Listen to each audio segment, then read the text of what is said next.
This video will be the classroom orientation. You need to watch this before you take the classroom orientation quiz so you'll know what everything does. This right here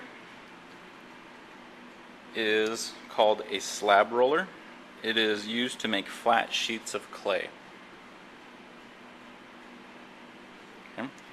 If you continue walking towards the kiln room, which you'll get to know better, when you are done with your clay, it's either too dry or the end of the period, or you just don't need it anymore. What you're going to do is right here in this garbage can, you're going to put in your clay, and we recycle the clay. But the recycling of the clay is done right here in this machine. It is called a pug mill, P-U-G-M-I-L-L. And I'll handle that as your teacher. I'll recycle the clay, so you don't need to worry about that. But just know that clay is recycled in the pug mill. Okay. When you come in and you're ready to work, right next to the pug mill is this blue container, and that's where the clay will be. Okay. You'll just grab a piece of clay out of there and get to work. This right here, this piece of plaster, it's called the wedging table, W-E-D-G-I-N-G, and then just table, T-A-B-L-E. And this is where we wedge the clay. We wedge the clay to remove air bubbles and to make it a uniform consistency. Okay, and you'll need to know that for your quiz. Okay. When you're all done building your projects, you can come in this room here, and you will put, I'll turn on the light, your finished projects on that shelf right there. Okay. And then what I do is I put them in this machine here. And this is called a kiln, K-I-L-N, and we use it to fire the clay. Okay.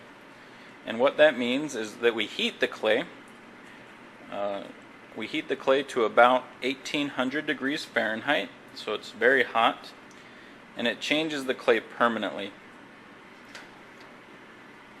The next thing you need to know about is this right here. There's a bunch of little jars on the counter. Okay.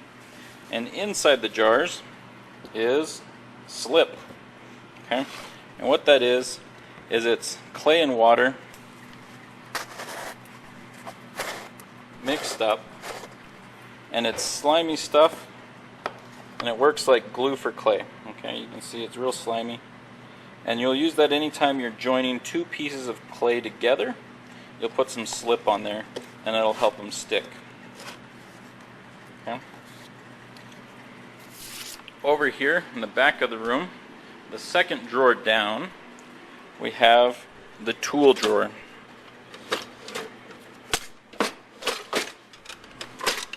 Sometimes it's hard to open. Okay. And in here we have all sorts of tools that we use in ceramics. Some of them you're probably already familiar with, the names. Some you'll need to learn. Well, you'll need to learn all of them. But, let's see. We'll get them all out. Show them to you. Now, if you need a specific tool, and you have trouble finding it, just dig or look harder, and you'll find it all in this drawer.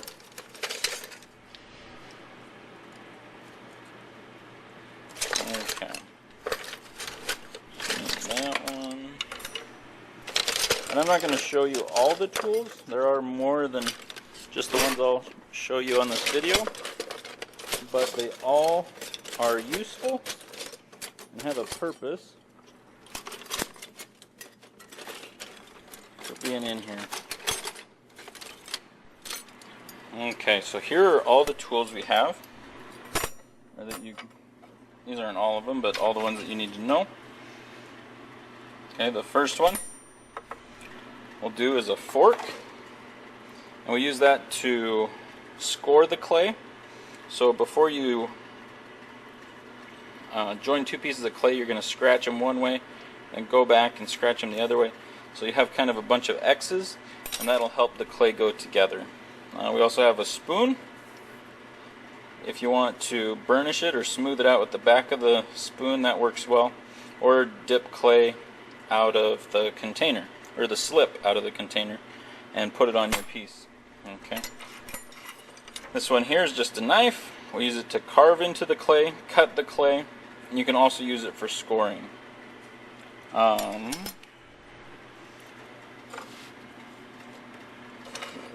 We also have this right here, which has a little pokey sides on it.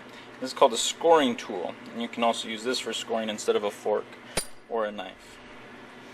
Okay, this here is a wooden knife. Okay, it does have a little bit of an edge, but not much. But mostly this is used for carving designs into your piece. You can just kind of, and it makes good lines. The next ones are these here. These 3 or 4 are all called ribs. These 2 are the same. These are both metal ribs. Just this one has a, I don't know if you can see that, has that little edge on it with the teeth, and they're all used for smoothing out your projects. Okay. What I like to do is first I smooth out with a wooden rib, and then I switch to either a rubber rib or a metal rib. Okay, and that's your choice, and you can just pick which one you want to use.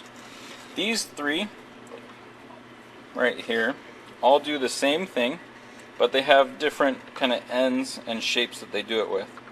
Okay, the first one right here is called a trimming tool, and they're all used to carve away excess clay. So that's a trimming tool. It's kind of a short, fat one. We have a wire tool, and it just has a wire end right here. It's round. And then a hoop tool right there, and it's kind of flat and has an edge. Okay, so those are the tools that we'll be using in this class. Okay. The next thing that you need to know is that while you're working on your projects and they're not yet finished, you're going to put them in your locker.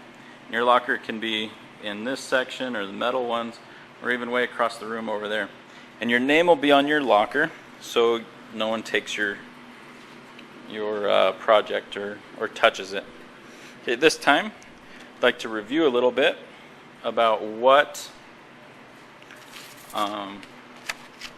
some of the terms. The first one is firing, and you can remember that I mentioned firing when I talked about the kiln, and what that had to do with, there's the kiln in there,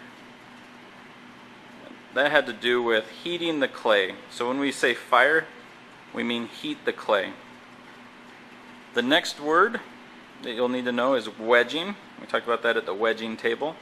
And what that does is it removes air bubbles and makes the clay a uniform consistency. And so you'll need to know that also. Okay. The last 3 items that you'll need to know for your quiz are the states of clay. Okay. And the first one is called greenware. That's Greenware.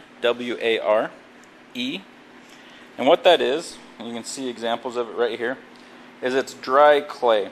Okay, it's clay that was formed into whatever it was supposed to be, then left to dry out. Okay, it's pretty fragile. See, it chips real easy and breaks off.